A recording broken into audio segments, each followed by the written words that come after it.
मेरे घर के दाहिने एक वकील रहते हैं जो खाने पीने में अच्छे हैं, दोस्तों को भी खूब खिलाते हैं और सभा सोसाइटियों में भाग भी लेते हैं। बाल बच्चों से भरा पूरा परिवार, नौकर भी सुख देने वाले, पत्नी भी अत्यंत मृदुभाषिणी। भला एक सुखी मनुष्य को और क्या चाहिए? मगर वे सुखी नहीं हैं। उनके भीतर कौन सा दाह है, इसे मैं भली भांति जानता हूँ। दरअसल उनके बगल में जो बीमा एजेंट है, उनके विभव की वृद्धि से वकील साहब का कलेजा जलता है। वकील साहब को जो कुछ भगवान ने दे रखा है वह उनके लिए काफ़ी नहीं था। वह इस चिंता में भुने जा रहे थे कि काश एजेंट की मोटर, उसकी मासिक आय, उसकी तड़क भड़क सब मेरी भी हुई होती। ईर्ष्या का यही अनोखा वरदान है।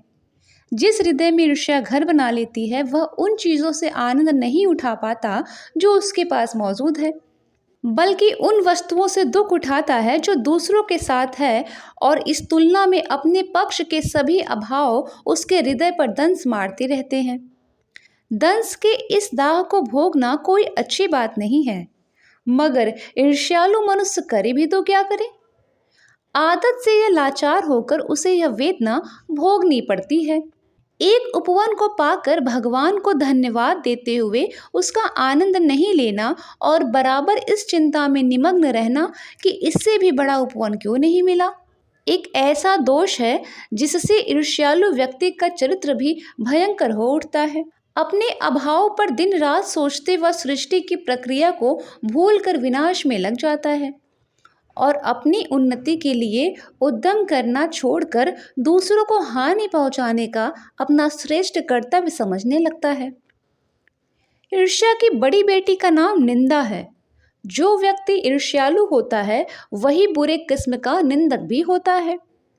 दूसरों की निंदा वह इसलिए करता है कि इस प्रकार दूसरे लोग, जनता अथवा मित्रों की आंखों से वो गिर जाए और जो स्थान रिक्त होगा उस पर वह अनायास ही बैठा दिया जाए। मगर ऐसा आज तक न हुआ और न ही होगा। दूसरों को गिराने की कोशिश तो अपने बढ़ने की कोशिश नहीं कही जा सकती। एक बात और है कि संसार में कोई भी मनुष्य निंदा से नहीं गिरता, उसके पतन का कारण सद्गुणों का हास होता है। इसी प्रकार कोई भी मनुष्य दूसरों की निंदा करने से अपनी उन्नति भी नहीं कर सकता। उन्नति तो उसकी तभी होगी जब वह अपने चरित्र को निर्मल बनाए तथा गुणों का विकास करे। ईर्ष्या का काम जलाना है, मगर सबसे पहले वह उसी को जलाती है जिसके हृदय में उसका जन्म होता है। आप भी ऐसे बहुत से लोगों को जानते होंगे जो ईर्ष्या और द्वेष की साकार मूर्ति है, जो बराबर इस फिक्र में लगे रहते हैं कि कहाँ सुनने वाला मिले और अपने दिल का गुबार निकालने का मौका मिले। श्रोता मिलते ही उनका ग्राफोफोन बजने लगता है और वे बड़ी ही होशियारी के साथ एक एक कांड इस ढंग से सुनाते रहते हैं मानो विश्व कल्याण को छोड़कर उनका कोई और ध्येय नहीं है। अगर जरा इतिहास को देखिए और समझने का कोशिश कीजिए कि जब से उन्होंने इस सुकर्म का आरंभ किया है तब से वे अपने क्षेत्र में आगे बढ़े हैं या पीछे हटे हैं। यह भी कि वे निंदा करने में समय और शक्ति का अपव्यय नहीं करते तो आज इनका स्थान और कहाँ होता। चिंता को सभी लोग चिता कहते हैं। जिसे किसी प्रचंड चिता ने पकड़ लिया है उस बेचारे की जिंदगी खराब ही हो जाती है। ईर्ष्या शायद फिर चिंता से भी बदतर चीज है, क्योंकि वह मनुष्य के मौलिक गुणों को ही कुंठित बना डालती है। मृत्यु शायद फिर भी श्रेष्ठ है, इसके बजाय कि हमें अपने गुणों को ही कुंठित बना देता है। दग्ध व्यक्ति समाज की दया का पात्र है, किंतु ईर्ष्या से जला भुना आदमी जहर की एक चलती फिरती गठरी के समान है जो हर जगह वायु को दूषित करती फिरती रहे। ईर्ष्या मनुष्य का चारित्रिक दोष ही नहीं है, प्रत्युत इससे मनुष्य के आनंद में भी बाधा पड़ती है। जब भी मनुष्य के हृदय में ईर्ष्या का उदय होता है, सामने का सुख उसे मध्यम सा दिखने लगता है। पक्षियों के गीत में जादू नहीं रह जाता और ऐसे फूल हो जाते हैं मानो वह देखने के योग्य ही न हो। अब आप कहेंगे कि निंदा के बाढ़ से अपने प्रतिद्वंदियों को बेंधकर हंसने में एक आनंद है और यह आनंद ईर्ष्यालु व्यक्ति का सबसे बड़ा पुरस्कार है। मगर यह हंसी मनुष्य की नहीं, राक्षस की हंसी होती है। यह आनंद भी दैत्यों का आनंद कहा जाता है। ईर्ष्या का संबंध प्रतिद्वंदिता से होता है, क्योंकि भिखमंगा करोड़पति से ईर्ष्या नहीं करता। यह एक बात है जो ईर्ष्या के पक्ष में पड़ सकती है, क्योंकि प्रतिद्वंदिता से मनुष्य का विकास होता है। किंतु अगर आप संसार व्यापी सुयश चाहते हैं तो आप शायद नेपोलियन से स्पर्धा करेंगे। मगर याद रखिए कि नेपोलियन भी सीजर से स्पर्धा करता था, और सीजर सिकंदर से, सिकंदर हरकुलिस से। हरकुलिस के बारे में इतिहासकारों का यह मत है कि वो कभी पैदा ही नहीं हुआ था। ईर्ष्या का एक पक्ष सचमुच ही बहुत लाभदायक हो सकता है, जिसके अधीन हर जाति और हर दल अपने को अपने प्रतिद्वंदी का समकक्ष बनाना चाहते हैं। किंतु यह तभी संभव है जबकि ईर्ष्या से जो प्रेरणा आती है वह रचनात्मक हो। अक्सर तो ऐसा ही होता है कि ईर्ष्यालु व्यक्ति यह महसूस करता है कि कोई चीज़ जो उसके भीतर नहीं है, कोई वस्तु जो दूसरों के पास है, किंतु वह नहीं समझा पाता किस वस्तु को प्राप्त कैसे करना चाहिए, और गुस्से में आकर वह अपने किसी पड़ोसी, मित्र या समकालीन व्यक्ति को अपने से श्रेष्ठ मानकर उससे जलने लगता है, जबकि ये लोग भी अपने से शायद वैसे ही असंतुष्ट हों। आपने यह भी देखा होगा कि शरीफ लोग अक्सर यह सोचते हुए सिर खुजलाया करते हैं कि अमुक आदमी मुझसे क्यों नहीं जलता, अमुक आदमी मुझसे क्यों जलता है, मैंने तो उसका कुछ नहीं बिगाड़ा, और अमुक व्यक्ति इस कद्र मेरी निंदा में क्यों लगा हुआ है।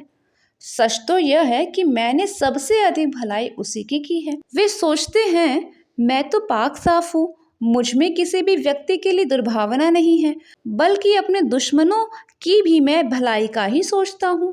फिर भी ये लोग मेरे पीछे पड़े हुए हैं। मुझ में ऐसा कौन सा ऐब है जिसे दूर करके मैं इन दोस्तों को चुप करा सकता हूँ। ईश्वर चंद्र विद्यासागर जब इस अनुभव से होकर गुजरे, तब उन्होंने एक सूत्र में कहा, तुम्हारी निंदा वही करेगा जिसकी तुमने भलाई की है।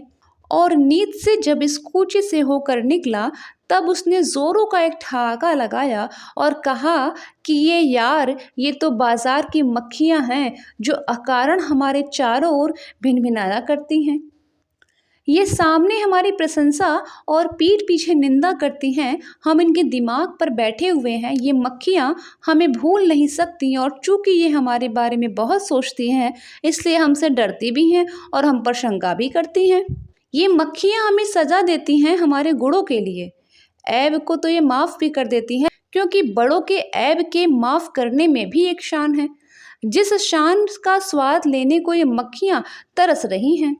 जिनका चरित्र उन्नत है, जिनका हृदय निर्मल और विशाल है, वे कहते हैं इन बेचारों की बातों से चढ़ना ही क्या, ये तो खुद ही छोटे हैं।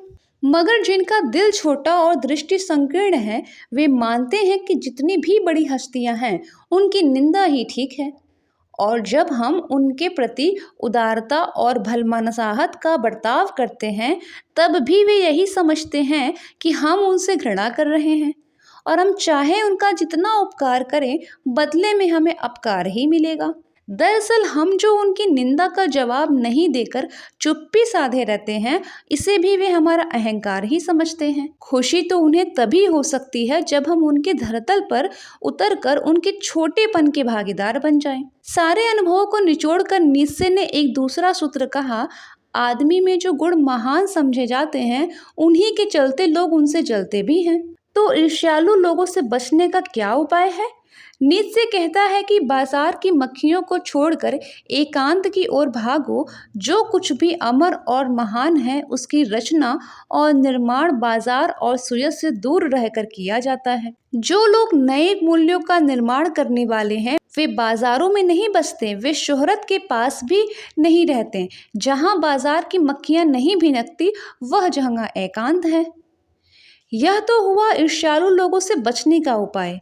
किंतु ईर्ष्या से आदमी कैसे बच सकता है? ईर्ष्या से बचने का उपाय मानसिक अनुशासन है। जो व्यक्ति ईर्ष्यालु स्वभाव का है, उसे फालतू बातों के बारे में सोचने की आदत छोड़ देनी चाहिए। उसे यह भी पता लगाना चाहिए कि जिस अभाव के कारण वह ईर्ष्यालु बन गया है, उसकी पूर्ति का रचनात्मक तरीका क्या है।